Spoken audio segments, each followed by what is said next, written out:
അങ്ങനല്ല ബ്രാല് പിന്നെ കോഴിക്കോട്ടെ ബിലാല് എന്ന് പറയും. പിന്നെ ഒരു ഇതിൻ്റെ ചെളുക്ക ഞാൻ ദമ്മിൽ ഊരാത്തത് എന്താണെന്ന് വെച്ചാൽ അവിടെ നന്നായിട്ട് തീർച്ച് പാറിക്കളയും. അതുകൊണ്ടാണ്. അപ്പം അതിൻ്റെ വളരെ സൂക്ഷ്മതയോട് കൂടി എടുക്കുകയാണ്. കാഴ്ചക്കാരൊക്കെ ഉണ്ട് മീൻ മുറിക്കൽ കാണാൻ. ഇതൊരു 1.5 മുതലാണ്. ഇതിൻ്റെ മൂത്തച്ഛൻ കൊടുത്തയച്ചതാണ്. മാഷാ അല്ലാഹ്. ഇതിന്റെ വലിപ്പം കണ്ട ഞാൻ എന്താ മൊത്തല്. ഇതൊരു ഗ്രാൻ ഉണ്ടാവൂല.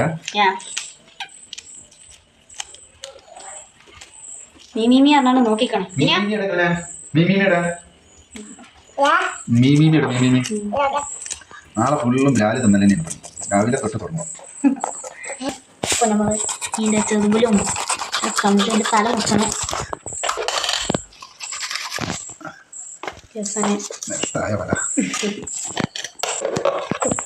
എന്നത്തെ തല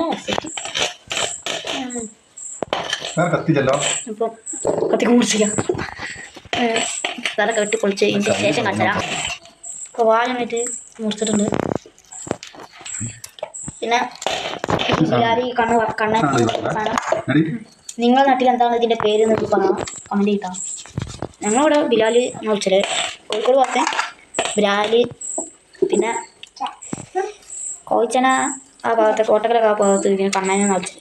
അപ്പോൾ നിങ്ങളാ ഭാഗത്ത് എന്താണെന്ന് വെച്ചാൽ നിങ്ങൾ പറയും. നമ്മൾ ചെയ്തിട്ടുള്ള നല്ല സോഫ്റ്റ് മീറ്റിക്ക് എന്താ പറയുക ഇതിട്ടല്ല ഉപ്പ് ഇട്ടാണ്. ഇതെന്താ വെച്ചാൽ ഇത് നമ്മൾ ഇനി മിക്സ് ചെയ്യും. അപ്പോൾ ഇതിൻ്റെ ഉള്ളിലുള്ള നമ്മൾ വെണ്ണൂറൊക്കെയായിട്ടാണോ ഇതാക്കിയത്. അപ്പോൾ ഈ വെണ്ണൂറൊക്കെ പോകണമെന്നുണ്ടെങ്കിൽ എന്ത് വേണം, ഈ ഉപ്പിട്ടാണ്ട് അത് കേൾക്കണം. അപ്പം കേൾക്കേണ്ടത് നമുക്ക് കളിച്ച് തരാം. സ്വന്തമായിട്ട് ഇട്ടാണ്ട് കുഴക്കലാണ്. മീറ്റ് എന്ത് സോഫ്റ്റാ, ഫ്രഷ് സാധനം, ഫ്രഷ്. നമ്മൾ ചെയ്യുമ്പോൾ നല്ല അടിപൊളി മസാല ഉണ്ട്. പച്ച മസാല തേച്ചോളാം. സാധനം കിട്ടില്ല വേണ്ടാ.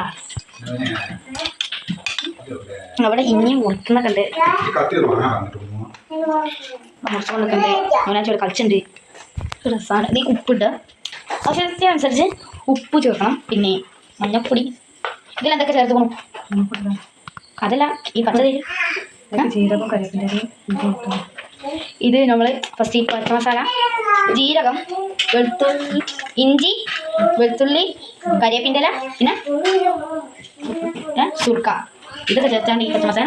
അതിൽ പിന്നെ ഉപ്പിട്ടു. ആവശ്യത്തിനനുസരിച്ചുള്ള ഉപ്പ്, ആവശ്യത്തിനനുസരിച്ചുള്ള